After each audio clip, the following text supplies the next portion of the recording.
Thank you. Thanks so much, everyone, for coming to this talk. Welcome. So my name is Ned, as mentioned. I'm a kind of I was entirely a service designer at DEFRA, and I'm now also doing a bit of kind of greener services stuff, which is what I'm going to be talking about today. The question being, I think, how might we design and deliver greener services? Or maybe it should be, how might we start designing and delivering greener services? And it's about a 40-minute talk. So I'll try and get through it, and there might be a couple of minutes for questions, but there also might not be. So apologies in advance if you don't get the chance to ask your question. But do come and speak to me afterwards if you'd like to. So let's get to it then. So I think maybe before we begin trying to answer that question, it's worth just spending a couple of minutes thinking about what is the problem that we're trying to solve on a high level. Because most prominently, when we talk about this stuff, we're probably inclined to think about climate change initially. And climate change, as I expect we're all pretty aware now, is developing as one of the main risks confronting us in the middle of the 21st century. And we've got a UN treaty in Paris in 2015, and we've got national legislation in many countries, including the UK, which details commitments to reducing greenhouse gas emissions, which are usually measured in terms of carbon dioxide, to net zero by 2050-ish. So the UN treaty says mid-century, the UK is committed to 2050 specifically. And of course, then many organisations, whether we're talking about private, third, or public sector, have set their own emissions targets, their own targets to reduce carbon footprint. So that's all good. But I think it's important to be clear that when we talk about sustainability, or certainly when I talk about sustainability, and this is a term I think that gets much kind of overused and abused, it's important, I think, that we're not just talking, or I'm not just talking about carbon footprint. I think it's really important to avoid kind of sometimes called carbon tunnel vision of this topic.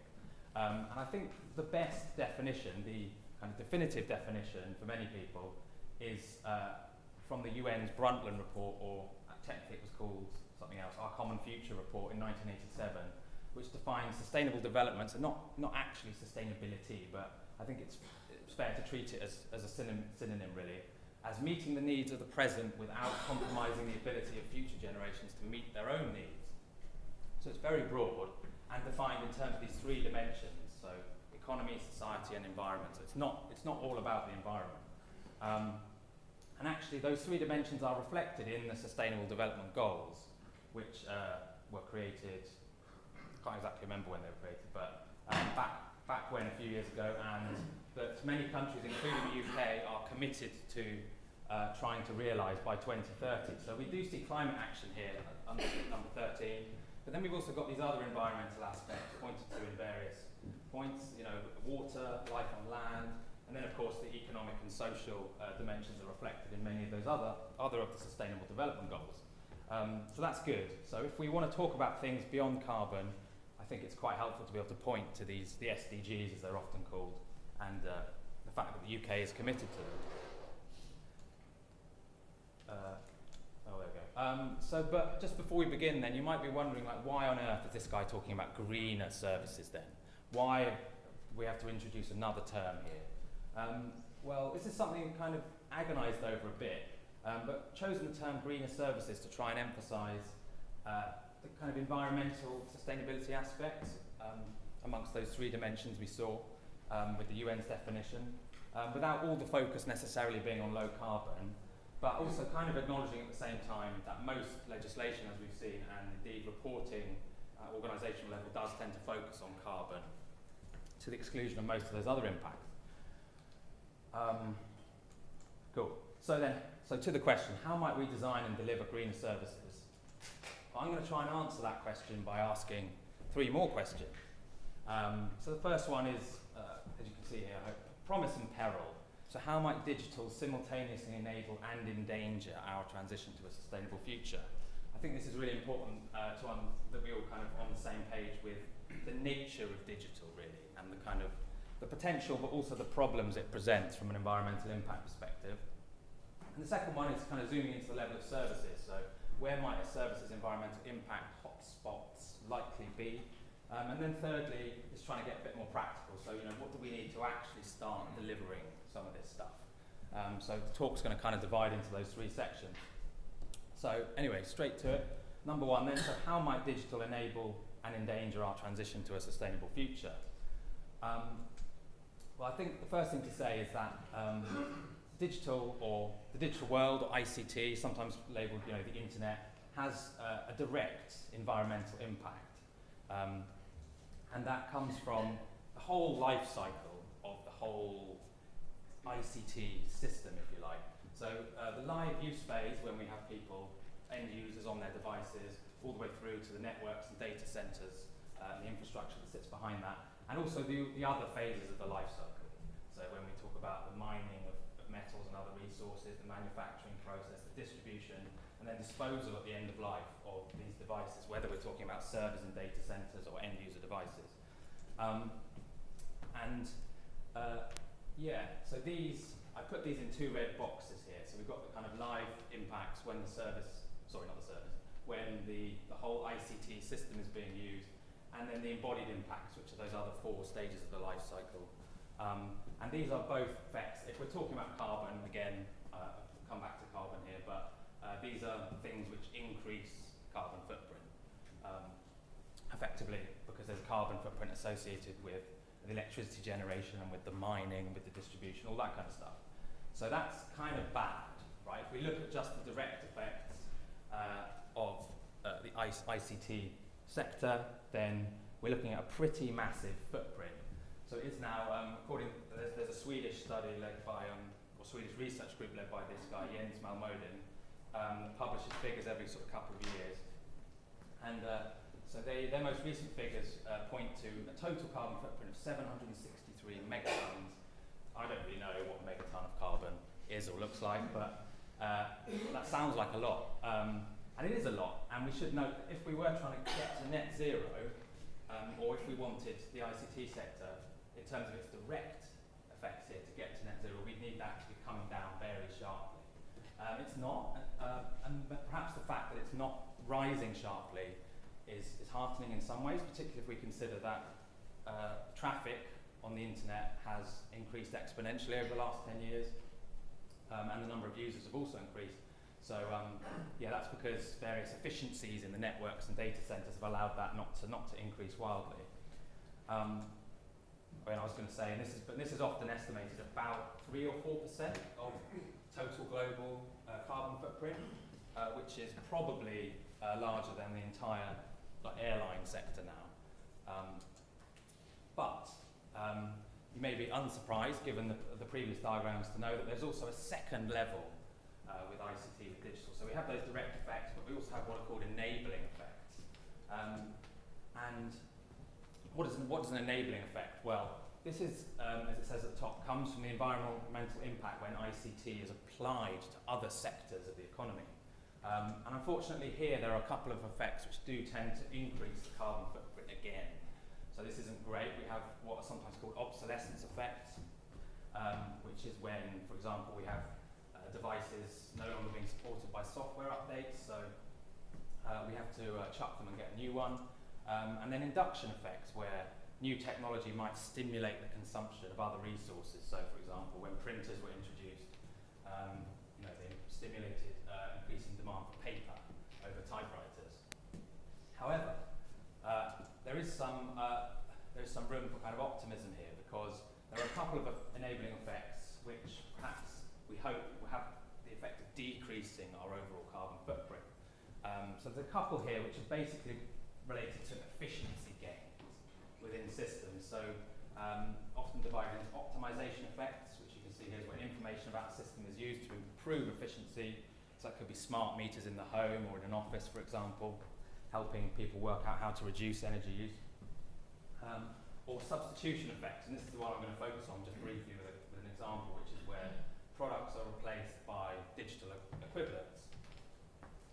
An example I think may be instructive to look at is one, if we compare the impacts of an e-book with a paper book.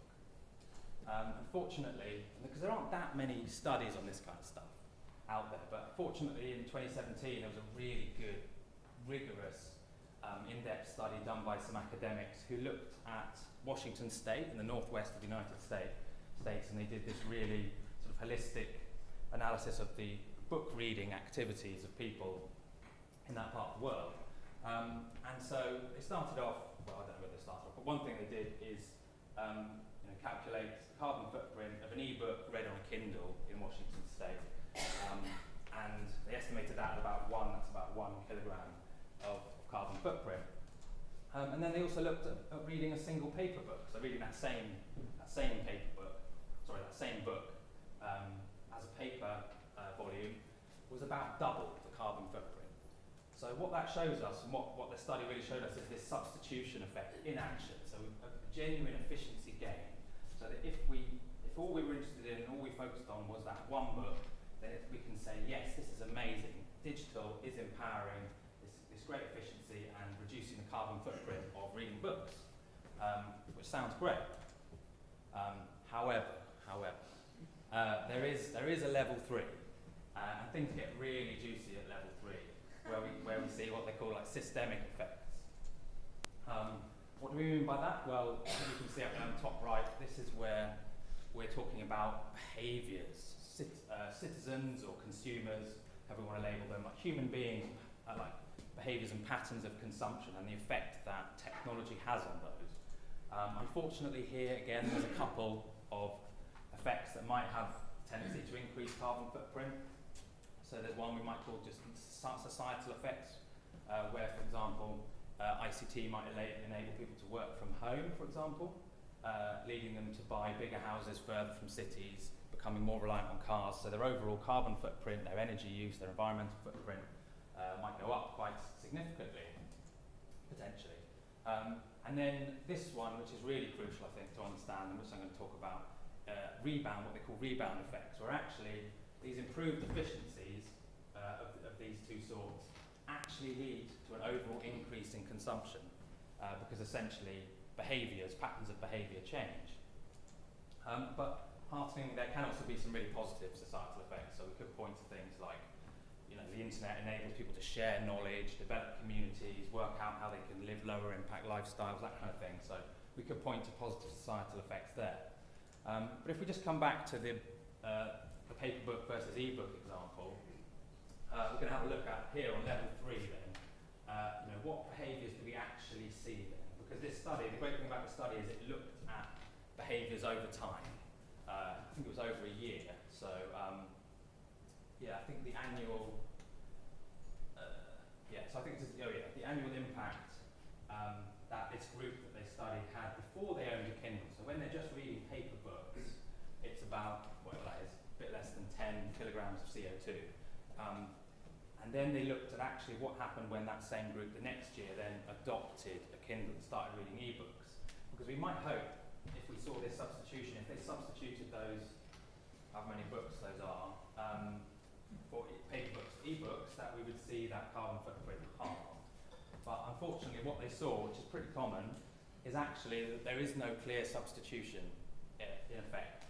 They saw that group that they were studying, they bought a few less paper books, which is this stripy bit here, but actually they were still buying paper books and their consumption of e-books is then on top, so it's in addition, so there's no overall decrease in consumption.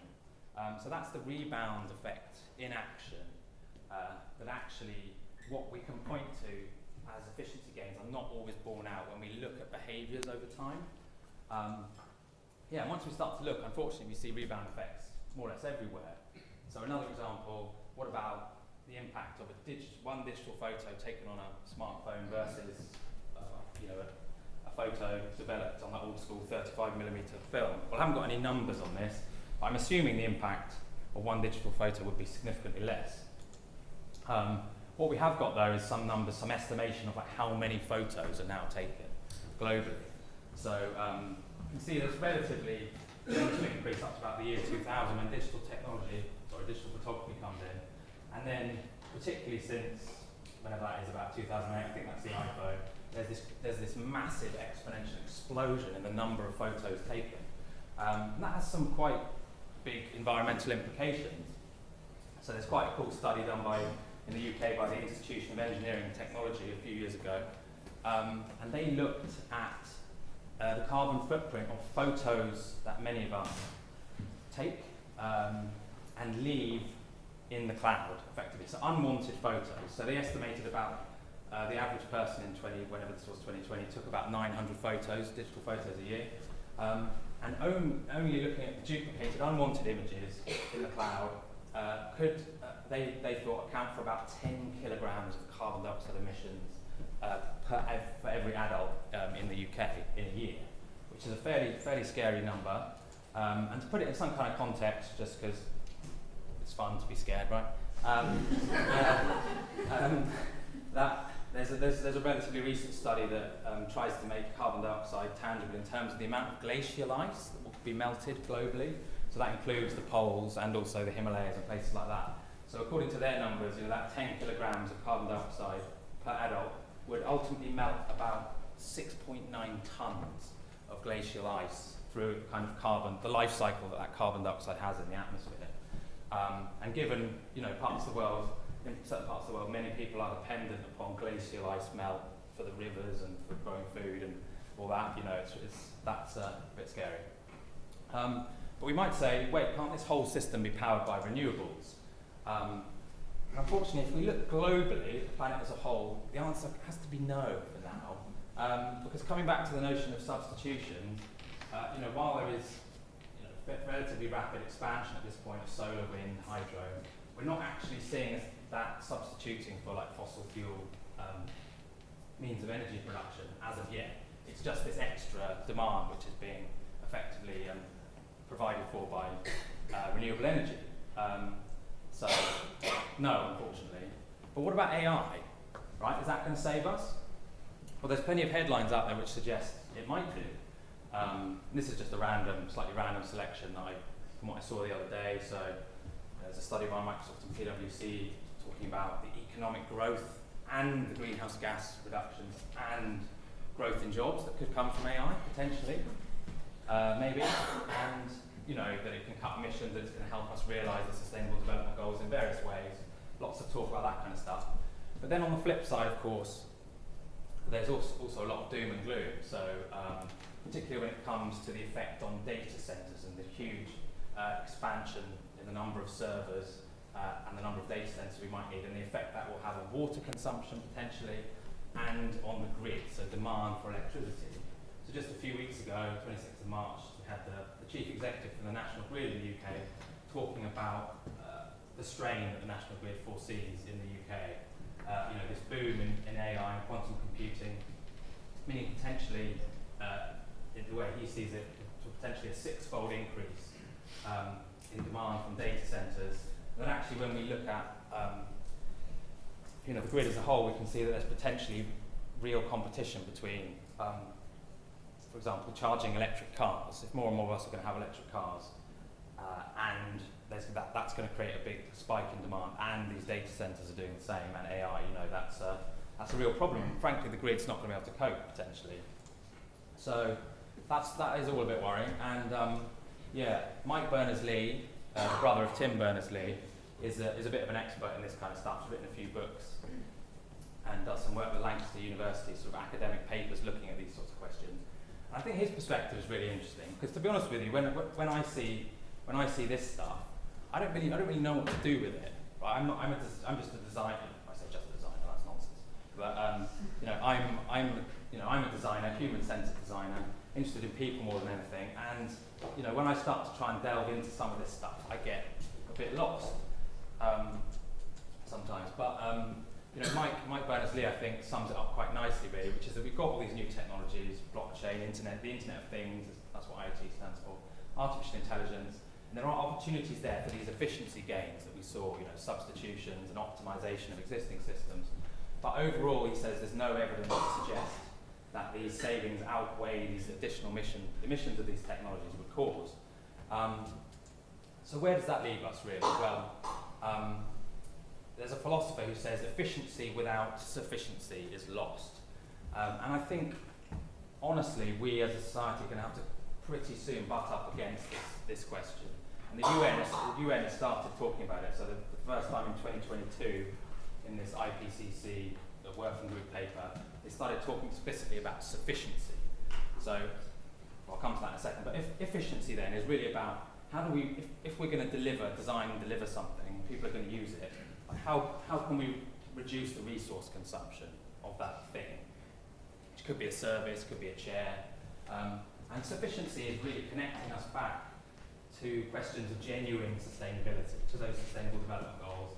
And as the UN defines it, this is about ensuring consumption of materials, energy, land, water, and other natural resources delivers genuine living standards while staying within planetary boundaries.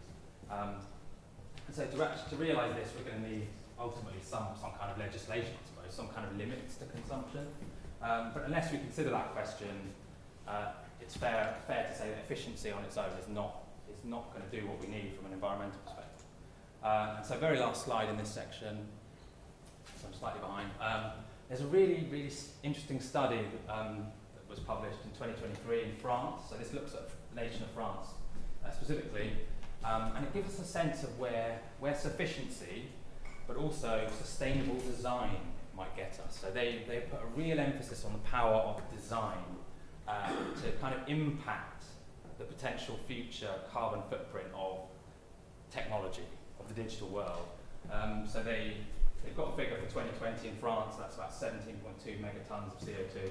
And then they have these 4 scenarios that they project out to 2030. And at the end, they've got business as usual, as they call it, which is pretty much we just carry on as we are. And they predict, and this excludes AI actually, so they also do one where they include AI, and the numbers are really terrifying, but they estimate about, if we just carry on as we are, excluding AI, about 45% increase, I say we, if France carried on as it was, about 45% increase in the carbon footprint. And then we have these other scenarios where sustainable design comes into the picture. So if we have moderate sustainable design, maybe about 20%, widespread sustainable design, 5% increase, but it's only if we introduce a bit of sobriety. And the thing that they suggest will have the biggest impact is actually limiting the number of end-user devices, so the number of new phones and new laptops that can be sold in France, because actually the life cycle impacts of those end-user devices, all of the mining and all the manufacturing actually at this point have a much bigger impact than those data centres overall. And when they talk about sustainable design, they talk here about systematically incorporating environmental considerations in the design and development of products and services, which is exactly what I think we need.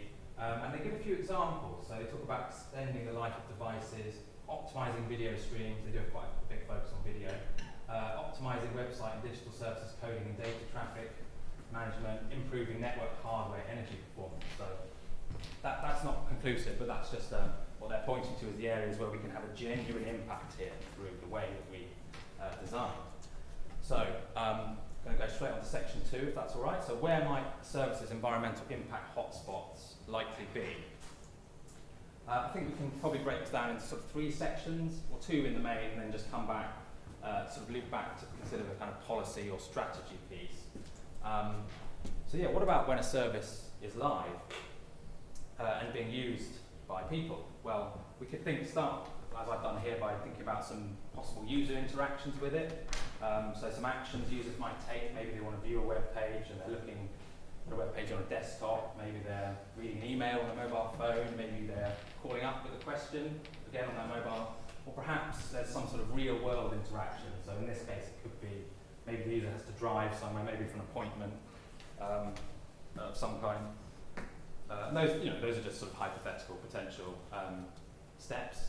But once we've got those, we could then start to think about what is the service infrastructure that supports and enables these steps in a service journey. And this is a very much simplified diagram, but for these kind of digital interactions, we've got a whole system, digital infrastructure with networks and data centers and all that kind of stuff. And then for the real life, or indeed for calling, if someone calls up with a question, we've got potentially a member of staff, service staff, supporting the service once it's live. So yeah, where do the environmental impacts come in that live service? Well, we can point to where the major ones are likely to be.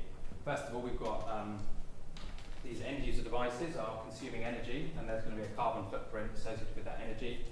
We got energy use associated with data transfer one way or another. So this gets really, really quite complicated, but in simple terms, we've got things like the number and weight of web pages, their size in megabytes. We've got how efficiently those pages have been built and coded, and we've also got the amount, for example, as another example, not exhaustive again, but the amount of user data that might be stored by a service, and all that data has to be transferred. In this slightly simplified example, transferred between the user device and the data center. We've also got then the energy that the networks and the data centers use themselves, and the fact that they're always on in general terms, and also water use, quite important in data centers, especially in parts of the world where there's competition for water resources. And then on the right-hand side, again, it's a bit obvious really maybe, but when we've got that support staff who are supporting the delivery of the service, once it's live, we've got energy use and carbon footprint there potentially, and perhaps have direct greenhouse gas emissions in this case. Sorry, I'm probably ruining all the photos, aren't I? You don't want my arm there. I'll stand, maybe it's better I'll stand here. So we might have direct greenhouse gas emissions, in that case, from the tailpipe of a car. So that's a sort of high-level summary of a live service. Just before we move on to the life cycle then, I think it's worth saying that what they call grid emissions factor does matter here. So, we looked earlier at the globe and saw that renewable energy is not yet substituting for fossil fuel generation. But actually, when we look at individual countries, it might be. And apologies, this map, I didn't produce this. This comes from quite a fun website. You can go on and play in real time and see how green the grid is in different countries, which is really quite fun if you're a bit sad like me. So apologies to anyone with a degree of colour blindness, but essentially what it's trying to show is on this particular time when I look, 25th of February at 8 a.m. this year, that there's a big disparity in Europe between how green electricity is in different countries. So one end of the spectrum we have Poland, naughty Poland, where they've got where the carbon intensity is 676 grams. You can see there per kilowatt hour of electricity generated. And then at the other end of the spectrum, south central Sweden, where it was only 13 grams.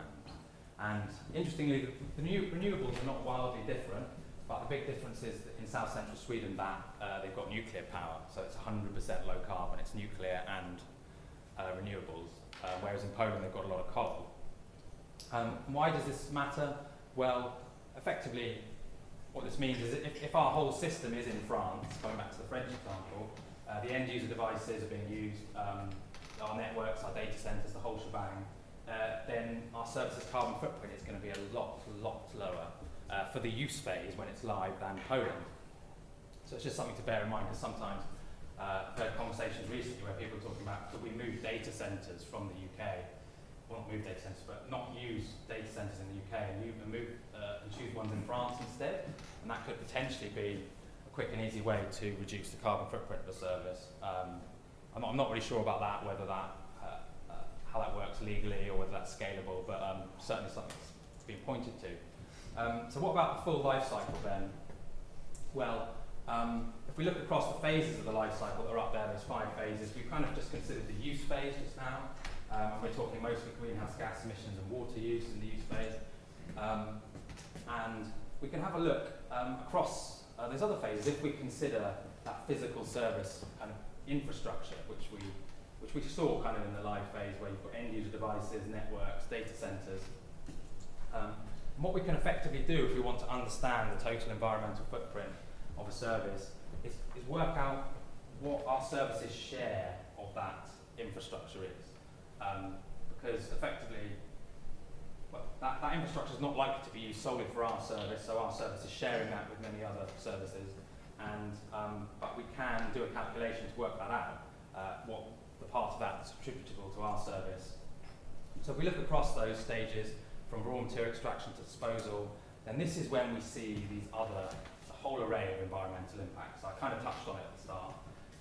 But as well as greenhouse gas emissions and water use, we've got all this other stuff, resource depletion, acidification of the ocean, soil erosion, land use change, deforestation, etc. And then Alongside that, we could also, if we want, and some calculations do consider this, look at the service sort of development or management side of things, which is effectively what are the impacts of the teams, so us, I guess, in some cases, or as designers, developers, managers, what are our impacts as we help to design and develop a service and then maybe decommission it at the end of its life. So those may seem and may be a bit small in comparison to our service when it's live, or indeed some of these impacts. But it is often considered in calculations that are currently made. And then the other thing, before I move on to the third section, is the kind of policy or strategy bit maybe in the private sector. So this is really, again, this question about, if we're asked to design or deliver a thing, which could be a service, could be a chair, could be a runway, we can only do so much to reduce the impact of that thing. So it kind of comes back to the sufficiency thing. And this is a new slide that I kind of didn't even quite finish last night, apologies, so that's why it's a bit, it looks a bit kind of ugly. But I was just thinking about the double diamond, and that really, once we're over here in the right-hand diamond, and we're clear about what we're being asked to do, we're being asked to build a big new shiny digital service, or we're being asked to, whatever it is we're being asked to do, then this is really, I think, where we see the efficiency piece. Like from an environmental impact perspective, all we can do is try and reduce the consumption of resources within the boundaries of what we can control, which sometimes as a service designer might feel like not very much. It feels like decisions might be made about architecture, suppliers in all kinds of ways, whether that's like hardware or software, all kinds of things. And actually, we can think about user journeys often, but beyond that, we might feel like we can't affect some other thing. But really, this question about sufficiency, about whether the solution is the right one, has to come up front here. And I suppose Lou down earlier talked about the pause, sometimes the need to take a pause and sort of reflect on like what might be the broader implications of what we're doing societally and going forward over the long term. I suppose this is where, certainly in government, it feels like it's really important. If we want to be able to point to our service and say this is genuinely sustainable, then this is kind of when it needs to happen, I suppose. Before that decision is made about what is the thing, we need to understand that problem space properly from the point of view of sustainability. So, okay, cool. So, right, fine. Finally, to the kind of more practical bit, if you like. So what do we need to actually start delivering greener services for real? Well, again, everything breaks down into threes in this talk. I didn't actually realise that till just now, but section 3 breaks down into 3 again. So I think, at the very least, we need to have measurement that we can have confidence in, that helps us really understand what the impacts of our decisions are. We need to have principles or standards we can work towards, which give us all a sense of good practice, and which services can be assured against in some way. And then training and guidance is also really important, because it's all very well having all that, but if we don't know what to do with it, then we're a bit stuck. So measurement, why is that important? Well, I kind of just said it, but Lord Kelvin is supposed to have said to measure is to know. So if we're not measuring, I suppose we are ultimately just guessing. And there's quite cool, he calls it a leadership positioning model that Eric Z, who's the author of this book, which is really good, Decarbonised Digital, has produced. And essentially it tries to, well, we've got these 4 quadrants which you can see. And Eric argues that most leaders in companies, in technology companies or other companies, sit in this top left-hand box. And he talks here about high motivation. So in general, the way he sees it, most people, most leaders do want to do the right thing, by the environment. They do care about sustainability, but they're not really able to do much about it because they do not have the data to back them up, back up their decision making. So where we want to get to, he suggests, is here high motivation and high value and data, but we're not there yet. But I would say strides are being made, like even in the last months. So this is an example from the civil service, from someone I know at DWP, Department for Work and Pensions, that is, sorry. So what they've done is had a go at measuring the end-to-end carbon footprint of the Personal Independence Payment Service, usually known as PIP, which is the UK's main disability benefit. And you can perhaps see here they've got sort of high-level version of the end-to-end journey where they have a user accessing a web page, making an application for it, being notified in various ways, and there's the kind of back-end stuff with the applications process, and then at the end the user will be notified whether or not it's been successful, I think. So yeah, they kind of looked through this end to end and come to this carbon footprint figure of about 1 kilogram per claim on the PIP service. And again, that might not sound like a lot, but when we're talking about a service that is used by millions of people a year, that figure very quickly adds up. And I should say maybe they are very transparent about the fact that there's some stuff they weren't able to look at. There was a bit of sort of missing data as they framed it there. Yeah, the real impact might be slightly higher or lower than that, but yeah, just a great example of some of this kind of innovative work that's now being done to really try and break this down. And again, it is just from the carbon footprint perspective, but there is an aspiration to include water, to include resource consumption of other sorts. And actually, just last week again in government, so a government example, but there's a new kind of cross-government working group which has started to look at trying to provide a standardised way across government and an action-focused carbon footprint measurement, essentially. And there was a straw man proposal here for a sort of bronze, silver, gold tiering system for services, so that they might get rated in that way based on how kind of rigorous and holistic their carbon footprint accounting and measurement was. This was actually, there was a vote at the end of the day, and this was actually voted against, so this has now been kind of binned. And there's the proposal to have more of a sort of maturity model that generates an overall score for a service, but also always points to kind of continuous improvement. So always points to, well, okay, this is good, but what's next? What's next? Because that was seen as maybe the problem with gold, silver, bronze is if the team got silver, they might think, well, that's pretty awesome. Our job's done. Whereas that's not the kind of thinking, I suppose, necessarily wants to encourage, or didn't necessarily feel right to the audience in the room at that time. So yeah, measurement is still a challenge in various ways. I'm just going to have to go a little bit quick on these last few slides. Why? Well, there's a lack of available data. Some of it's still seen as kind of proprietary data. It's difficult to get it from certain suppliers, like cloud hosting providers, for example. We've still got different methodologies. There's lots of debates between academics on the right way to look at services, particularly because, as we pointed to earlier, there are these level 1, level 2, level 3 effects, so it gets quite difficult to calculate those. Tools, we've got very few tools to help make calculations, and then baselining is difficult. So what does that mean? It means, how do we benchmark against what exists now? So again, there's sort of debates about methodologies there, but if we want to understand substitution effects, then that's particularly important. So just quickly then, last 5 minutes, principles and standards. So there's some really great stuff going on, I think, on this sort of outside Gov and inside Gov in the UK. So the W3C, they have Web Content Accessibility Guideline fame, have had this Sustainable Web Design Community Group, I think for about 10 years or something. But I think it was last August, they published a first draft of a set of web sustainability guidelines, which is really, really cool. And you can go on the website and have a look through it. They've got absolutely masses of detail on all these guidelines. I would say they're sort of a bit more focused on websites than kind of services as a whole, as I suppose the name implies. And it breaks down into 4 sections. They've got stuff on user experience design, web development, hosting and infrastructure and systems, and then business strategy and product management. So that is really cool. And then there's also work that's been going on in government. So this is a slightly shameless plug for some of the stuff that I've been doing. So there's a bit of an overlap here with the web sustainability guidelines in that some of these principles, we've got 10 principles here, I should say, for design and delivery of green services. Still a draft, very much a draft. So some of these do overlap. We're talking about user journey design, software, infrastructure, being smart with data. But also we're really keen to emphasise the kind of upfront piece. So I guess, again, how do we connect to that bigger question of sustainability? So this is actually developing into a bit of a beast in terms of design for green policy. And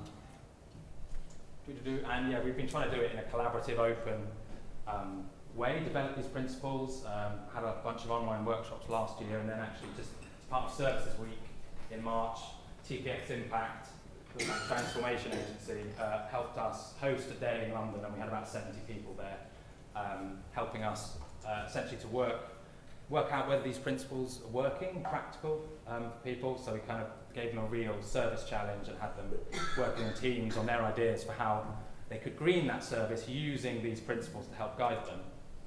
And just to say as well, these principles are not just 10 high-level principles. We have a kind of giant spreadsheet where we've got quite a lot of detail in various aspects, which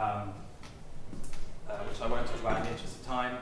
And I would say, yeah, there are discussions in government now about how we can update standards and guidance to kind of include environmental impacts, I suppose, and also to test out these principles on real projects. So yeah, this is effectively the end. Training and guidance, I don't actually have a slide for, which is a bit disappointing right at the end, but there's all kinds of great stuff going on, like the School of Good Services that with Lou and Sarah, who are here, are developing a course on sustainable service design, which looks awesome. There's also stuff going on in government to try and work cross-departmental on that. And the thing I just wanted to leave you with is a kind of mini provocation, I suppose, which is this question, which is really, can a service be considered good unless we can be confident that it's green or sustainable? I don't know, but yeah, I'll leave you with that and say thank you very much. And